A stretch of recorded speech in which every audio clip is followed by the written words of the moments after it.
Donc, on appelle nombre rationnel tout nombre qui peut s'écrire sous la forme A sur B, où A appartient à Z et B appartient à N. Alors, supposons que racine de P appartient à Q. Nous allons faire une démonstration par l'absurde. Et à ce sujet, j'aimerais bien vous rappeler ce que c'est qu'une démonstration par l'absurde. Supposons que un nombre est la propriété A ou la propriété B. Par exemple, un nombre entier est ou bien pair ou bien impair. Mais on ne sait pas le démontrer. Donc, on nous demande, c'est un exemple que je vous donne, de prouver que lorsqu'on a deux situations, A ou B, on voudrait prouver l'une des situations. Alors, donc, par exemple, un entier naturel, ou bien il est pair, ou bien il est impair. Bien, supposons que l'on veuille prouver que B soit impair, et on ne sait pas le faire. Bon, ça arrive, on ne sait pas. Alors, nous allons supposer que A, la proposition A est vraie. Et ça va nous mener à un résultat absurde, faux. Donc, nous voulons montrer un exemple, que B, la proposition B est vraie, que B est un entier naturel impair. On ne sait pas le faire. Alors, on suppose la deuxième des situations. C'est-à-dire, ici, A est pair. Et si cela nous amène à quelque chose, à des résultats absurdes et faux, alors A est à éliminer. Mais on était dans une situation où on avait le choix seulement entre deux propositions, A ou B. Puisque A nous amène à une conséquence, une conclusion absurde, alors seul reste B. Et voilà le principe de la démonstration par l'absurde. En géométrie, par exemple, on veut démontrer que deux droites ont la même direction. Et on ne sait pas. Alors, on va supposer que les deux droites n'ont pas la même direction et on va arriver à quelque chose de faux, d'absurde. Alors, on part donc de l'hypothèse où les deux droites n'ont pas la même direction. Cela nous amène à un résultat faux, absurde, contraire à l'hypothèse. Alors donc, puisque même direction n'est pas possible, vous voyez, les deux droites n'ont pas la même direction, nous amène à un résultat absurde, alors il nous reste à dire que les deux droites ont même direction. Voilà le principe de la démonstration par l'absurde. C'est lorsque nous sommes en face d'une situation où il n'y a que deux issues, A ou B, par exemple pair ou impair, même direction ou pas la même direction. Et on doit démontrer l'une des deux propositions. Celle qui nous intéresse, on suppose qu'on ne sait pas la démontrer. Alors on prend la deuxième situation qui va nous amener de proche en proche, par un raisonnement logique, à un résultat absurde. Donc il faut éliminer cette supposition, il reste alors celle qui nous intéresse. Voilà. Alors ici, montrer que si P est un nombre premier, la racine de P n'appartient pas à l'ensemble des rationnels, c'est-à-dire à l'ensemble des nombres qui s'écrivent sous la forme d'une fraction irréductible A sur B. Alors, démonstration par l'absurde. Donc ici, quelles sont les deux possibilités que l'on a? Racine de B appartient à Q ou racine de P n'appartient pas à Q. Voilà les deux situations que l'on a. Nous voulons démontrer que racine de P n'appartient pas à Q, on ne sait pas le faire. Alors, nous allons supposer que racine de P appartient à Q, et cela va nous amener à une conséquence qui est fausse.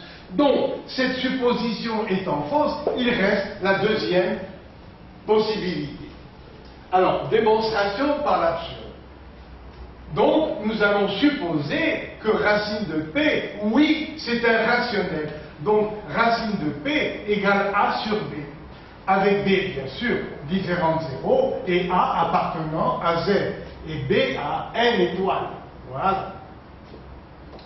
Bien, attention, A sur B est une fraction irréductible, c'est-à-dire que A et B sont premiers entre eux. PGCD de A et B, c'est 1, parce que dans ce cas-là, on simplifie la fraction, et il faut qu'on arrive à une fraction irréductible. Puisqu'elle est irréductible, c'est qu'il n'y a plus de diviseur commun. Donc le PGCD de A et B est égal à 1. A et B sont premiers entre eux. Attention. Bien. Alors, donc, on a posé racine de P égale A sur B. On fait le produit en croix. Donc, A égale B racine de P. Elles vont au carré. Ça nous fait B carré fois P égale A au carré. D'après ce produit, cela veut dire que P est un diviseur de A2. P divise A2. Et il y a un théorème qui dit que si un nombre premier P divise A carré, P divise A. Hein? Donc, si P, regardez, ici, d'après cette conséquence, P est un diviseur de A2. Et comme P est premier, alors on conclut que P divise A. Gardons ça. Voilà. Après, A est un multiple de P. Puisque P divise A, la phrase réciproque, ça veut dire que A est un multiple de P. Alors A égale P que multiplie K. Voilà. KP veut dire l'écriture d'un multiple de P. Elles vont au carré. Ça veut dire que A carré égale P2 K2. Donc finalement, à quoi est égal A carré? A carré égale PB2 et A carré égale P2 K2. Regardez, A égale PK, A carré égale P2 K2. On a ces deux. Puisque ces deux nombres sont égaux à A2, ils sont égaux entre eux. Donc P2 K2 égale PB2. Simplifions par P. Ça nous fait PK2. On divise par P. Il va rester P ici. La P disparaît. Donc P carré égale B2. Ça veut dire que là, nous avons un produit. Donc P est un diviseur de B2. Mais comme P est premier, il divise B2. Donc P est premier, il divise B. Donc, quelles sont nos conclusions? P divise A et P divise B. Oh là là! P divise A et P divise B.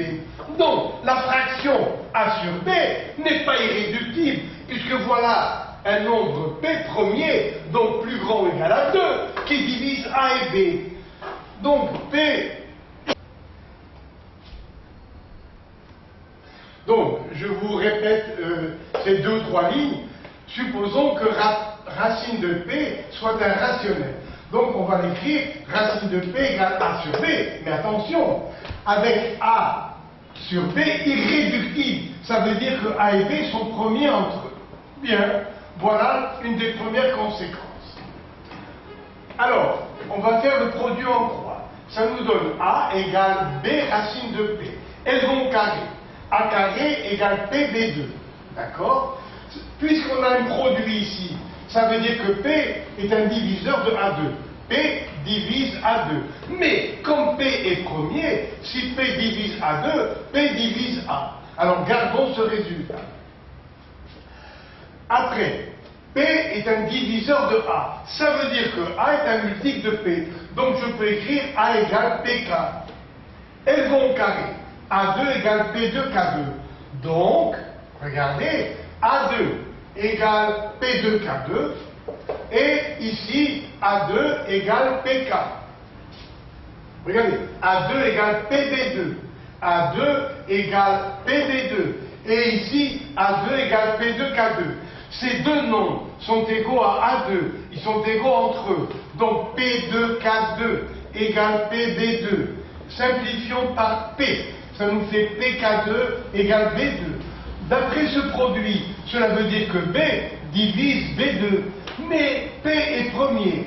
Donc si P divise B2, P divise B. Oh là là, regardez, on est arrivé à dire quoi? Que P divise A et P divise B, si on suppose ici ça, si on suppose cette hypothèse. Ça veut dire que A et B ne sont pas premiers entre eux. Donc on est arrivé à une conséquence qui est contraire à l'hypothèse. L'hypothèse qui est là nous a conduit à dire que A et B sont premiers entre eux. Leur PGTD vaut 1. Et ici, vous voyez que P divise A et B. Donc, la fraction A sur B n'est pas irréductible. C'est une contradiction. Donc, et alors, eh bien, du moment que cette contradiction a été trouvée, ça veut dire que racine de B ne peut pas être égale à A sur B. Ça veut dire que racine de B ne peut pas appartenir à Q.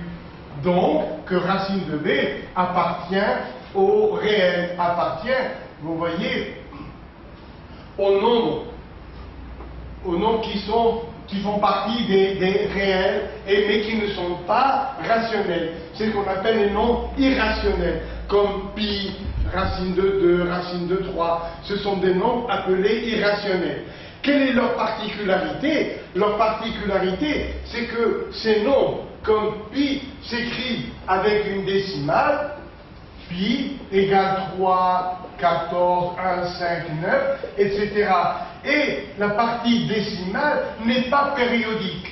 Voilà la particularité des nombres irrationnels. Alors, vous avez vu qu'on est arrivé à une contradiction, donc P n'appartient pas à Q. Donc, on avait le choix entre ces deux. Cette hypothèse nous a amené à quelque chose d'absurde, donc il reste cette propriété. Encore des exercices. Page 14. Montrer que factoriel n plus 1 n'est divisible par aucun des entiers 2, 3, 4 jusqu'à n. Donc, montrer que factoriel n plus 1 n'est divisible par aucun des entiers de 2 jusqu'à n. Deuxième question, est-ce qu'on peut dire alors que factoriel n plus 1 est un nombre premier? Donc voilà deux questions. Allez, la première question. On va montrer que factoriel n plus 1 n'est divisible par aucun de ces nombres. Que veut dire factoriel n? Le voilà. 1, 2, 3 jusqu'à n. Bien, soit k appartenant à l'un quelconque de cette suite, de 2 jusqu'à n. Donc, k est ici l'un de ces nombres, depuis 2 jusqu'à n. Nous savons que deux entiers consécutifs, factoriel n et factoriel n plus 1, sont premiers entre eux. Ça veut dire qu'ils n'ont aucun diviseur commun. Il n'y en a pas. Donc, aucun de ces nombres qui divisent factoriel n, aucun d'eux ne divise factoriel n plus 1. Donc, vous voyez que factoriel n et factoriel n plus 1 n'ont aucun diviseur commun, puisque tous ces diviseurs divisent factoriel n. Et voilà, 1, 2, 3, jusqu'à n. Et aucun de ces nombres, vous voyez, qui divise factoriel n, ne peut diviser le terme suivant, factoriel n plus 1. Parce que deux entiers consécutifs, factoriel n et factoriel n plus 1, sont premiers entre eux. On a déjà démontré et admis ce résultat. Donc, ils n'ont aucun diviseur commun. Or, tous les nombres de 2 jusqu'à n sont des diviseurs de n. Donc, ils ne sont pas des diviseurs de factoriel n plus 1, qui est le suivant. Autre manière de rédiger la réponse, on aurait aussi pu écrire, supposons que k divise factoriel n plus Or, k divise factoriel n. Donc, si on suppose ceci, n factoriel n plus 1 et factoriel n sont consécutifs. Donc k va diviser, si jamais on pouvait dire k divise ces deux nombres, ils divisent leur différence. Factoriel n plus 1 moins factoriel n. Donc k doit diviser 1. Waouh! Donc k, la seule valeur possible pour k, c'est 1. Ça veut dire que ces deux nombres, leur seul diviseur commun, c'est 1. Ça veut dire qu'ils sont premiers entre eux.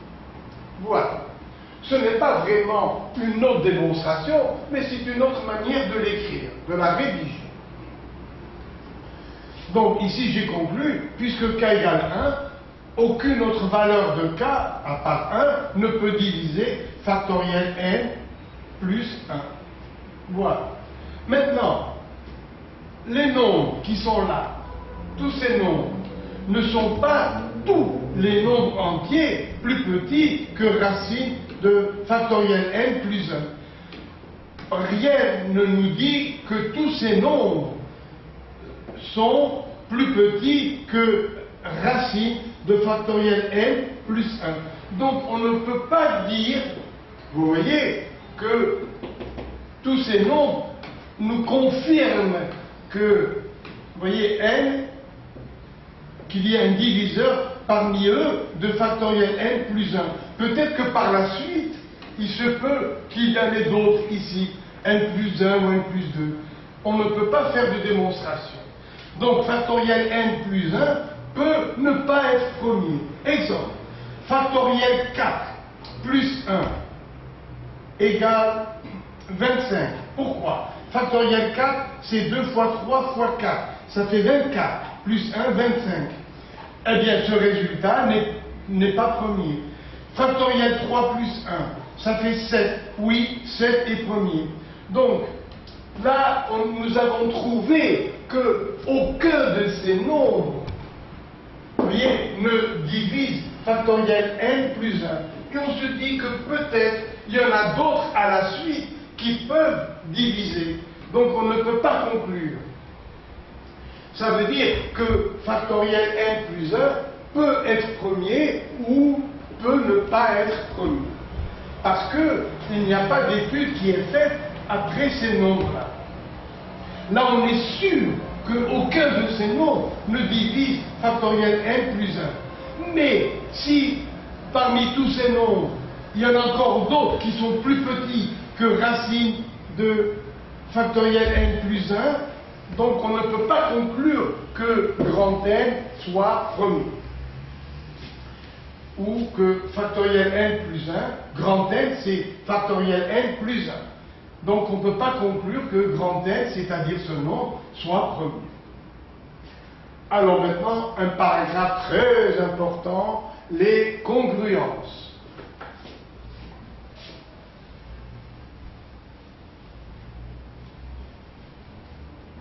Alors, un exemple. Nous avons A égale B plus un multiple de N, où A, B, K et N appartiennent à Z. Donc, on part, ce sont des entiers relatifs. A égale B plus K fois N. Par exemple, A égale 3 plus un multiple de 5. Voilà, 5 fois K. Voilà un petit exemple. A égale 3 plus 5K, un multiple de 5. Bien. Et ça se lit autrement. On lit A, pour faire des démonstrations assez rapides, on dit A congru à B modulo N. Les élèves s'habituent très vite à cette lecture. Donc A égale B plus KN est écrit autrement A congru à B modulo N. Voilà. Alors, définition. Fixons N plus grand que 2. Alors, A est congru à B modulo N si et seulement si N est un diviseur de B moins 1. Pourquoi? Eh bien, il n'y a qu'à se reporter à la deuxième ligne. Voilà. A égale B plus K fois N. Donc, si on nous dit A est congru à B modulo N, ça veut dire que A égale B plus KN. Donc, A moins B égale KN. Ça veut dire, vous voyez que N divise A moins B. Voilà. N est un diviseur de A moins B. Alors, retenez bien. Si A est congru à B modulo N, ça veut dire que A égale B plus KN. Donc, A moins B égale KN. Là, nous avons un produit. Donc, chaque facteur du produit est un diviseur du résultat. Donc, N divise A moins B. Ou B moins A. Parce qu'il s'agit de nombres relatifs. Donc, tout ce qui est vrai pour un signe positif est vrai pour le négatif. Donc, voilà démontré cette définition. Un exemple. Alors, 15 est congru à 1 modulo 7. Qu'est-ce qui s'est passé? 15 s'écrit 14 plus 1 est congru à 1, ce que je vais vous montrer, plus modulo 7. Or, ce 14, c'est 2 fois 7. Donc, ce 2 fois 7, on peut l'enlever, puisque là, ça veut dire K fois 7. K que multiplie 7. Or, 14, c'est 2 fois 7 qui peuvent entrer. Si on le déplace, on va enlever 14. Ça fait, on va enlever 2 fois 7. Mais ici, K n'est pas précis. C'est un multiple de 7. Donc, même K moins 2 fois 7 est un multiple de 7. Donc, vous voyez que si on écrit A est congru à B modulo N, on peut enlever dans A ou dans B des multiples de N qui vont rentrer dans l'écriture K fois N. Retenez bien ça pour les exercices. Si A est congru à B modulo N, ça veut dire A égale B plus K fois N. Donc, dans A ou dans B, on peut soustraire ou ajouter des multiples de N qui vont venir se réunir avec l'écriture KN. Et cela simplifie énormément les exercices. Par exemple, j'ai A est congru à 32 modulo 5. Voilà, ça veut dire A égale 32 plus K fois 5. Mais 32, c'est 30 plus 2, plus K fois 5. K n'est pas précisé. Or, 30, c'est 5 fois 6. Vous voyez que je peux enlever papier, je peux l'introduire dans K fois 5. Donc, on a simplifié, parce qu'au lieu de traîner 32, il suffit de lire 2. Donc, A égale 2 plus K fois 5. Donc, dans l'écriture A congru à B modulo N, dans les exercices, pour simplifier les nombres, on peut soustraire ou ajouter à A et B n'importe quel multiple de N pour simplifier les opérations. Bien, alors continuons. Alors, nous avons dit donc que 15 est congru à 1 modulo 7. Pourquoi? Parce qu'on a enlevé 14, qui vaut 2 fois 7. Il va rester 1. Après, là il y a 0. Ça veut dire que si j'écris 0 plus Kn, ça veut dire donc que A égale 0 plus Kn. Le 0 ne compte pas, ça veut dire que N est un diviseur de A. Alors, règles de calcul pour les congruences. Les voilà. Comment les démontrer? Très facilement. Au lieu d'écrire A congru à B modulo N, si vous voulez faire la démonstration de toute cette série, il suffit d'écrire A égale B plus K fois N. Voilà. Alors, allons-y. A est congru à lui-même, modulo N, c'est évident. Après, il suffit de prendre K égale 0.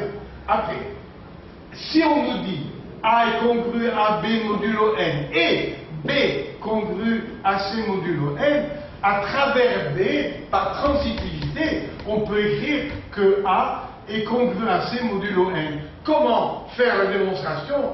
Tout simplement en écrivant que A égale B plus KN.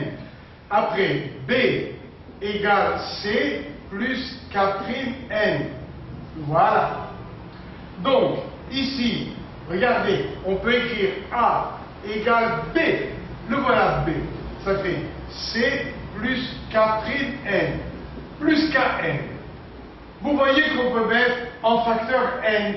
Donc A égale C plus K plus K' fois n. Or K et K' ne sont pas précisés. Ce sont deux entiers relatifs. Leur somme est relative. Et vous voyez qu'on a démontré que A est congru à C modulo n. Alors, je reprends. A est congru à A modulo n. Si A est congru à B modulo n et B congru à C modulo n, alors on peut écrire A congru à C modulo n, et voilà la démonstration. Après, si A est congru à B modulo n et A' congru à B' modulo n, le même n, attention, alors on peut faire la somme et dire A plus A' est congru à B plus B' modulo n. Il suffit d'écrire, au lieu de congru, la forme initiale, A égale B plus Kn, pour démontrer. Et c'est vrai pour la différence. Alors, A moins A' congru à B moins B' modulo n. Pour le produit aussi, c'est vrai. Ça fait A' égale B' modulo n. Je veux bien vous en faire la démonstration. Alors, je vais juste enlever ici. Voilà. J'ai A congru à B modulo n. Et je remplace par A égale B plus Kn. Voilà. Après, A' congru à B' modulo n. Faisons le produit. Ça veut dire ici que A' égale B' plus K' fois n. Faisons le produit. A'. Allons-y. Ça fait. Alors, multiplions donc le produit ici, A'. Ça fait BB'. Plus BK'N. BK'N. Plus B'Kn. B'Kn. Plus K'N au carré. Ça fait A' égale BB'. Plus, mettons n en facteur. N, facteur de BK' plus B'K. Plus, on a mis n en facteur. K'N. Eh bien alors, tout ça, ce sont des nombres relatifs. Donc finalement, ça me donne un nombre K. Donc, A' égale BB' plus K grand K fois N. Ça veut dire que A' est congru à BB' modulo N. Et voilà. Après, eh bien, on peut finir en disant que si A est congru à B modulo N, on peut élever à une puissance P. A puissance P est congru à B puissance P modulo N, où P n'est pas forcément premier, P appartient à N. Quelle que soit la puissance, c'est vrai. Par exemple, si A est congru à B modulo N, on peut écrire A puissance 5304 est congru à B puissance 5304 modulo N. On peut élever à n'importe quelle puissance à condition que ce soit une puissance entière. Voilà. Alors, un exemple. 11 est congru à 1 modulo 10. Pourquoi? Parce que 11, c'est 10 plus 1. Et congru à 1 modulo 10. Maintenant, ici, nous avons 1 fois 10 que je vais déplacer dans l'autre membre. Et vous voyez que 1 est congru à 1 modulo 10. Parce que ça, vous voyez, je vais enlever 1 fois 10, ça ne va pas changer modulo 10. Donc, élevons à la puissance 2345. Alors, regardez, 11 est congru à 1 modulo 10. Là, c'était un chiffre fantaisiste qui qui est dans les manuscrits, c'est pour ça que je l'ai repris. Donc 11 puissance n'importe quoi est congrès à 1 en répétant cette puissance, modulo 10. Et 1 à n'importe quelle puissance, c'est égal à 1. Donc, conclusion, 11 puissance demi